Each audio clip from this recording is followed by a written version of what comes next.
আসলে চ্যালেঞ্জিং এর জায়গাটা হচ্ছে কি নির্বাচনের যে ইভেন্ট গুলো রয়েছে প্রত্যেকটি ইভেন্টই হচ্ছে আসলে উভয় পক্ষের জন্যই চ্যালেঞ্জিং।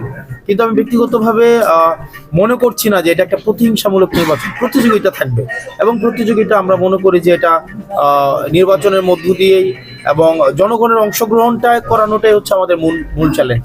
কিন্তু একজনের সাথে এক পার্টির সাথে আরেক পার্টির ওই ধরনের আমরা চ্যালেঞ্জ মনে করছি না। জনগণ নির্বাচনে যেন স্বতঃস্ফূর্তভাবে ভোট দেয়, যাকে ইচ্ছা তাকে যেন ভোট দেয়, এই ভোটে অংশগ্রহণ করানোটা আমরা সব রাজনৈতিক দলের আমাদের প্রচেষ্টাটাই হচ্ছে আমাদের মনে করছি মূল চ্যালেঞ্জের জায়গায়, বেশি কিছুই না।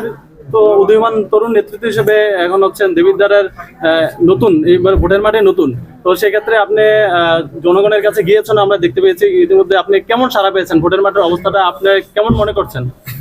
জনগণের কাছে আপনি কতটুকু সাড়া পেয়েছেন? এইটা আসলে ভোটে বোঝা যাবে, আর বোঝা যাবে যে আমাদেরকে আসলে যে শহীদ ভাই সহ এদিকে আসেন ভাই, যে শহীদ ভাই সহ এখানে যারা আছেন আমাদের বিভিন্ন নেতৃবৃন্দ আপা আছেন, মানে বিভিন্ন নেতৃবৃন্দ, উনারা আসলে দেবিদ্বার দেখেন, উনারা দীর্ঘদিন উনি ইতিমধ্যে জনপ্রতিনিধিত্ব